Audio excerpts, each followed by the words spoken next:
A new season is upon us, and SKAAR is going to be here very, very soon. So today we're going to be talking about countering SKAAR, playing SKAAR, and really everything that I can think of that goes into making SKAAR work effectively in your deck. Let's get into it. Now, I know right off the jump that many of you don't buy the pass. So we're going to start off by talking about how we can prevent SKAAR from feeling like a pay-to-win pass card, because I know for a lot of you guys it is frustrating when you don't spend money and people have this new card that has good power, and if they use it effectively it can really change things up. So I know that can be frustrating. So we're going to talk about some of those things right off the jump to hopefully help. I know this is one of the cards that many of you might not have, but Mobius in Mobius is going to be really, really good here. Ongoing, your costs can't be increased and your opponent's costs can't be reduced. So Mobius is going to do a great job to counter SKAAR alongside countering bounce decks and Sarah decks and things like that, as well as Zabu. So I think we could see a little bit of a rise of Mobius here, which will be interesting. But I know Mobius is still new, so for those of you who don't spend money in the game, you might not have Mobius. But if you do, I would say Mobius is going to be a pretty good counter right off the jump. And then next, and probably most obvious to every single one of you, but Shang-Chi is going to be all over the place, even though currently Shang-Chi, I believe, is still the #1 played card in the game. I'd love to know y'all's opinions on Shang-Chi. How do you feel about him? For me, I love the fact that it's 10 power and not 9 power anymore, but sometimes it can still be frustrating. Now, obviously, Shang-Chi is an important tool in the game, and I think that it belongs.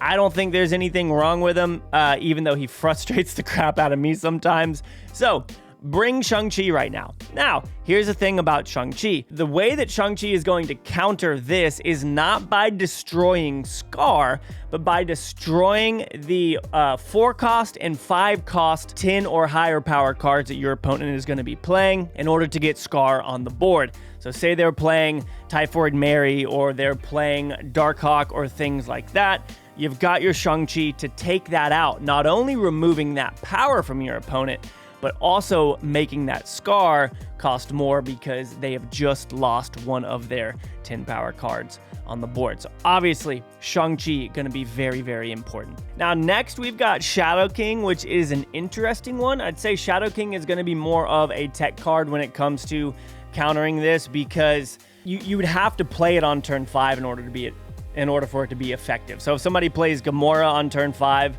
Shadow King obviously isn't going to make their SKAAR not cost any more. So like Shadow King, you have to play it by turn 5, but if you think about it, there's going to be lots of things people might do, whether with Werewolf or move cards, things like that, to where Shadow King can remove some of that power, hopefully.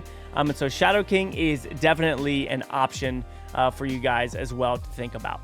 And then next we've got Enchantress or Rogue, okay? Because if you think about 10 power cards that are cheap that your opponent might be playing, a lot of them are ongoing. So that would mean like if someone's playing Zabu, and obviously like they could go Darkhawk and Mystique. And if you have Enchantress and Rogue in your deck, then you're going to be able to take out both of those, removing that potential cheapness of SKAAR. Enchantress will help against armors, because a lot of people are going to be playing armor and Cosmo in order to protect their 10 cost cards, or their 10 power cards. Sorry, I keep saying that. And so cards like Enchantress, Rogue, and maybe even Ghost will be good at countering those Cosmos, as well as those other ongoing cards that just generate or protect.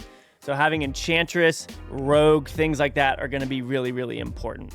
Now let's go ahead and talk about ways to get 10 power cards on the board so that you are able to play SKAAR for very, very cheap final turn.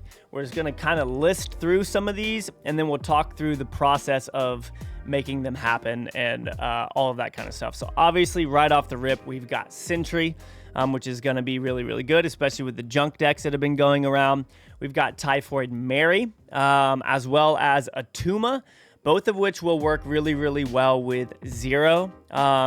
And obviously, if you have Atuma, you either want to play Zero or Armor. I would actually say play Armor with it just to protect it no matter what, like we were kind of saying earlier. She-Hulk is a fairly obvious one, especially if you're able to just get it down earlier on and have it protected and all that kind of stuff. It's going to give you priority. Should be able to help you out.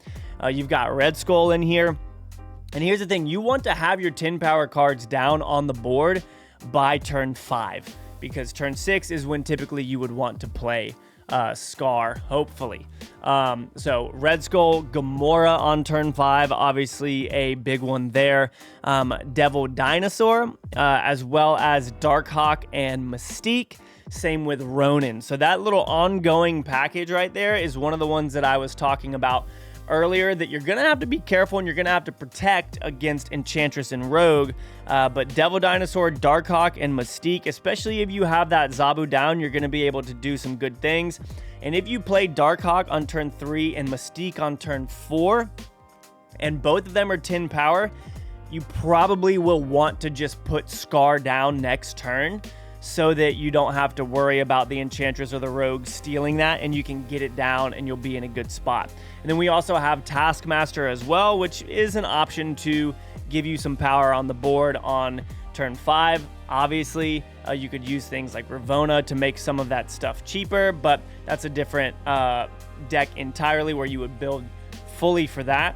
But those are kind of some of the big ones. And obviously, yes, you have all of the 6-cost cards, but you're gonna kind of have to get those out in an interesting way in order for SKAAR to actually work effectively.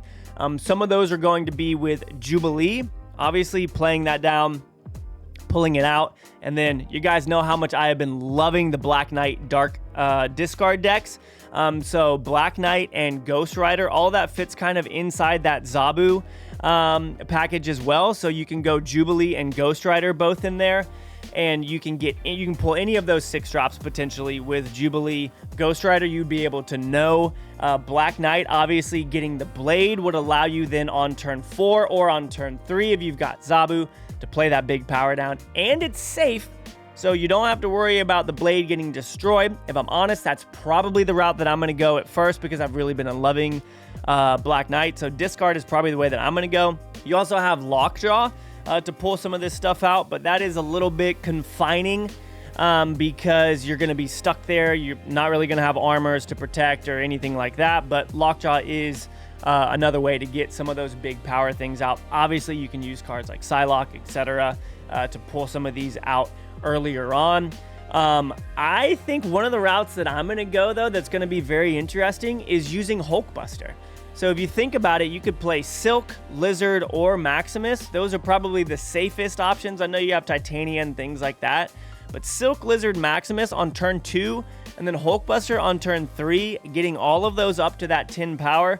That's probably the earliest 10 power card that you can get down on the board, is with that option right there. So that's an easy way to kind of cheat it out, make SKAAR cost a little bit less. You have cards like Werewolf as well, but the thing about Werewolf is that with it being a 4 cost now, you're really going to have to do some work on that final, or on that turn 5, in order to have at least 2 of them down. Obviously, that thing that I just said with Silk, Lizard, Maximus, Hulkbuster, you could do that on turn 3, play Werewolf on turn 4, get it to 10 on turn 5, therefore making SKAAR only cost 2, I believe. Obviously, you also have Wave, which is an option to pull out some of this stuff earlier on turn 3, which could be pretty good for you. And then you've got Forge and Daken. I think that we will see Forge in this a little bit, because obviously you could go Forge into Sebastian Shaw and then Hulkbuster on that. Lots of different options there. One of my favorites, you guys know me very, very well by now, Move. Let's be honest. It would be incredibly easy by turn 5 to get Vulture, Dagger, and Human Torch all up to 10 power, okay? All you got to do is move Vulture twice, which is very easy, with Ghost Spider and Cloak, obviously. Dagger, you really only have to move it twice, because if there's 2 cards down, Dagger goes up to 6. Move it again, get another 4 there. Dagger's at 10. Human Torch might be a little bit more difficult, but you guys know that I'm going to be messing around with that, especially with Hercules coming to the game, who's going to fit very, very well inside of some move decks. I'm excited. We are going to have to wait a little bit on Hercules, but I do still think that SKAAR could fit incredibly well inside of my Gamuva deck. So I'm going to be messing around with that, and I'm actually pretty freaking excited about it. So that's one route you could go. Obviously, with Destroy, you could have Venom get big potentially. Same with Deadpool. Obviously, you've got Death in that package. So lots of different ways to make that happen for you as well. I'm actually really excited for SKAAR to see all of this stuff happen. It's going to be interesting to see how people protect things. Because that's going to be very important, whether that's with Goose or Storm, something along those lines. It's going to be interesting, but SKAAR is going to be a fun one. Why don't you guys comment down below right now what type of deck you are planning on putting SKAAR in? Are you excited about him? How do you think it's going to go? Let me know. Appreciate you guys. Make sure y'all head over to twitch.tv/Molt. I'll be streaming SKAAR and having some fun over there. Appreciate you guys. See you on the next one. Peace out.